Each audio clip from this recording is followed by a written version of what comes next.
مالك يوم الدين إياك نعبد والصراط المستقيم صراط الذين أنعمت عليهم غير المغضوب عليهم ولا الضالين صدق الله العظيم.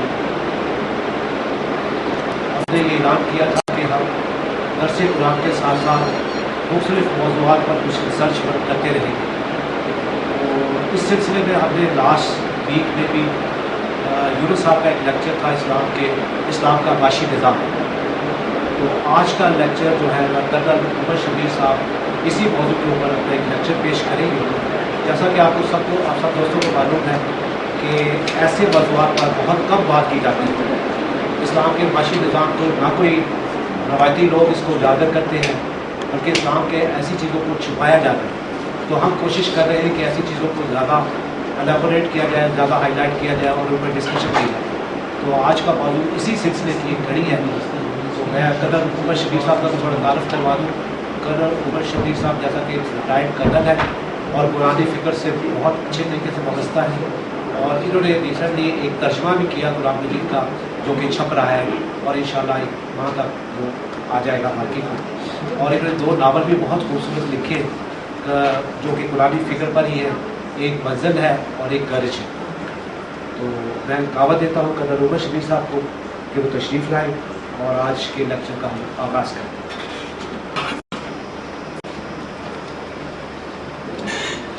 اللہ تعالیٰ ہمیں ایسا علم عطا کر جو تجھے قبول ہے اور ایسا عمل عطا کر جو تجھے منظور ہے.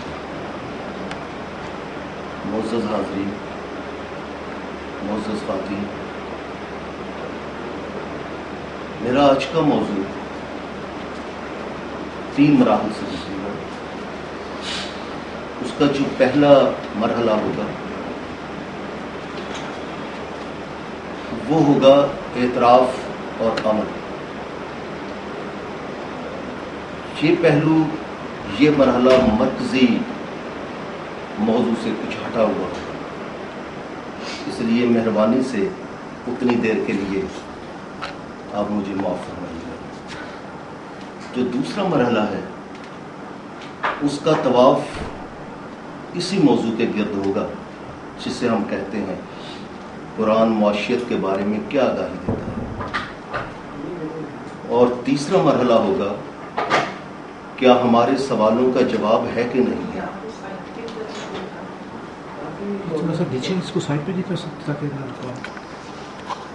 میرا آپ سے جو رابطہ ہوا ہے جیسا انہوں نے فرمایا وہ بنیادی طور پر میرے وہی ناول ہیں جس کا نام منزل اور گرج ہے.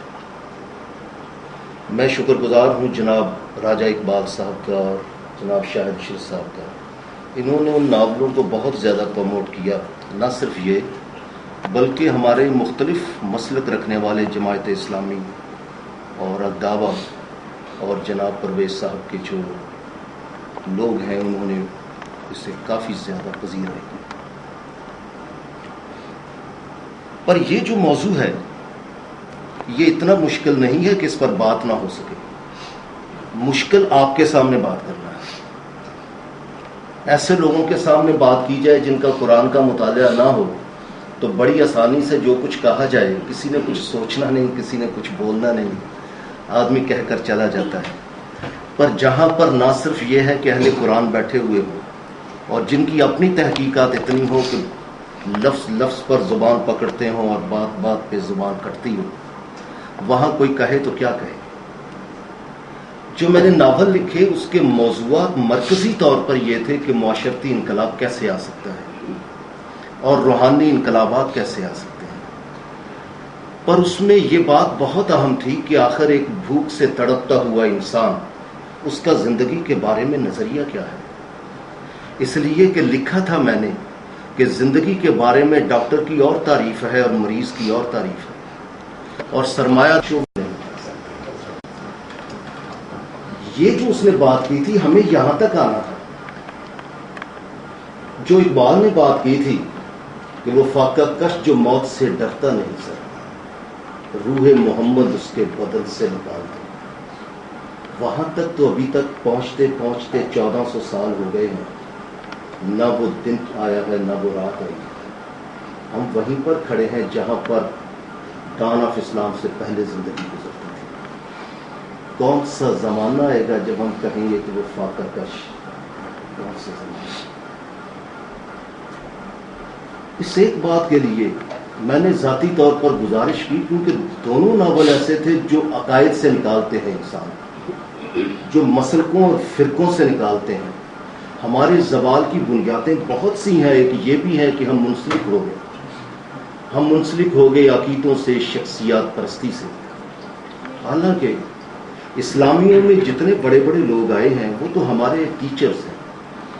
وہ اس لیے نہیں آئے کہ ہم جب میں آگے بات کروں گا تو میں نے جن معزز بزرگوں سے، غیر اسلامیوں سے اور اسلامیوں سے جہاں میں نے آگاہی حاصل کرنے کی کوشش کی اس موضوع کے اوپر، غیر اسلامیوں میں خاص کر جہاں مجھے بہت پیار آیا اس میں دو نام بہت ہی مختلف ہیں، ایک ایڈم اسمتھ کا اور ایک کارل مارکس کا.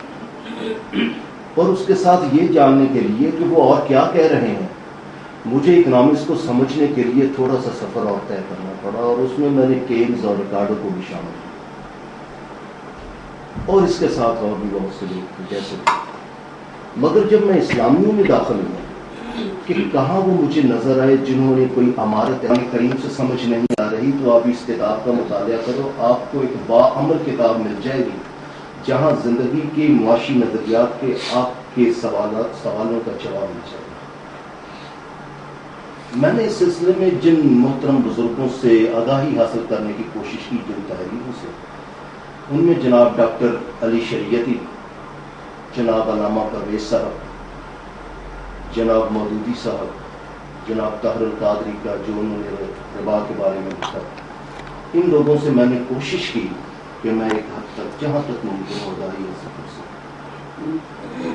کہاں تک میں آگاہی حاصل کر سکا، کہاں تک نہیں کر سکا، وہ تو آگے چل کر بات ہوگی.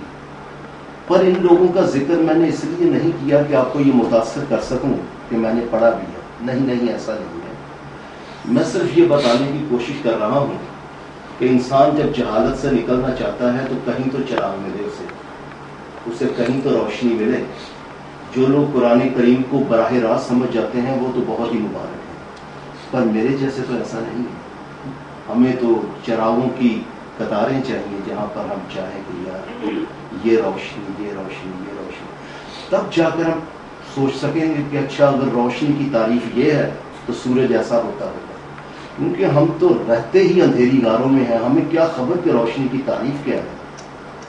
تبھی پتہ چلے گا نا جب مجھے تھوڑی سی روشنی، ورنہ تو میری آنکھیں چندے آ جائیں گی اگر ایک دم یوں کر دیا جائے. پر ایسا نہیں. اس لیے میں نے نہ صرف یہ کہ ایسے بزرگوں سے استفادہ کرنے کی کوشش کی، بلکہ آپ جیسے جو لوگ ہیں مجھے جہاں جہاں ملے، جیسے آج بھی گفتگو ہو رہی تھی، کہنے کو آپ صرف باتیں کر رہے تھے، پر میں تو ان میں سے چنتا جا رہا تھا پھول بھی اور موتی بھی. میرے لیے تو وہ بہت قیمتی ہیں، چاہے آپ اس طرف کی بات کر رہے تھے یا اس طرف کی کر رہے تھے. معزز حاضرین، بس یہی کچھ تھا جس کو میں نے سامنے رکھا اور میں نے گزارش کی. میں نے کہا دیکھیے انٹلیکچوئلزم ہے، اگر ہم اس کی پروف ڈیفینیشن کریں تو اس کا مطلب بھی روشنی ہی ہے. کیونکہ میں جب پڑھا کرتا تھا تو ایک انگریز پروفیسر تھا، میں نے اسے پوچھا جناب نالج کا مطلب کیا ہے، اور میں نے پہلے ہی شرط اسے لگا دی کہ یہ نہ کہیں کہ اس کا مطلب جاننا ہے. اس نے میری طرف دیکھا تو بیسمنٹ میں ہم بیٹھے ہوئے تھے تو بہت وہ جو روشنی کی جاتی ہے، اس نے ہاتھ بڑھایا اور میں سوئچ آف کر دیا. تو اس نے مجھے کہا برخوردار تمہیں اپنی انگلیاں نظر آ رہی ہیں؟ میں نے کہا نہیں نظر آ رہی. اس نے کہا آنکھیں کھلی ہیں؟ میں نے کہا ہاں کھلی تو ہے. اس نے کہا جو میں بول رہا ہوں میں نظر آ رہا ہوں؟ میں نے کہا نہیں. تو اس نے کہا یہ ایبسنس آف نالج ہے، یہ ایبسنس کہ ہم پہلے خود تو جان پائیں کہ قرآن کریم کیا کہہ رہا ہے. ہمیں ہی جب شکر ہوگا تو ہم کیا کسی کو بتاتا ہوا فکر ہو، جیسا مودودی صاحب کا اس طرف فکر ہو اور رازی کا اس طرف ہو اور ابن رشد کا اس طرف ہو. ان جگمگاتے آفتابوں میں اگر کہیں ہماری کٹیا بن جائے تو یار اس میں تو بہت قیمتی بات رہے گی. تو ہم نے اپنے لالچ سے یہ کہہ لیجیے کہ ہم نے ان سے گزارش کی، انہوں نے تسلیم کیا. اور آج کا یہ جو فورم کا جو لیکچر ہے، اگرچہ اس پر انفارمل گفتگو جیسے انہوں نے بتایا کہ پہلے ہو چکی، پر جب میں نے تجویز کی تو انہوں نے پہلا شکار ہی مجھے کیا کہ باقاعدہ لیکچر بھی آپ ہی دیں گے، اور کیمرہ لگا کر مجھے اور خوفزدہ کر دیا ہے، ایک آپ لوگوں سے ایک اگلے کیمروں سے کر دیا کہ جو کچھ میرے ذہن میں ہے وہ بھی ادھر ادھر چلتا چلا جائے۔ لیکن دیکھیے آپ کی مہربان نظریں مجھے خوفزدہ نہیں ہونے دیتی، مجھے پتا ہے کہ آپ کی نظروں سے ایک محبت میرے سامنے ہے، ایسے میں نہ کوئی لڑکھڑائے گا اور نہ کوئی ڈرے گا۔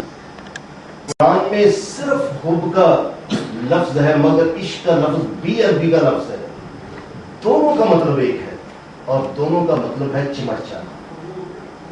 کس سے چمٹ جانا؟ کس سے چمٹ جانا؟ اس سے چمٹ جانا جو درست راستے کی طرف جا رہا ہو، اس سے چمٹ جانا جس کے ہاتھوں میں چراغ ہو، اس سے چمٹ جانا، دونوں کا مطلب ایک ہے۔ وہ کہتے ہیں جو تحقیق کرنے والے، پر کاش ہم عشق کی دنیا میں داخل ہو سکیں یا ان کی دنیا میں داخل ہے۔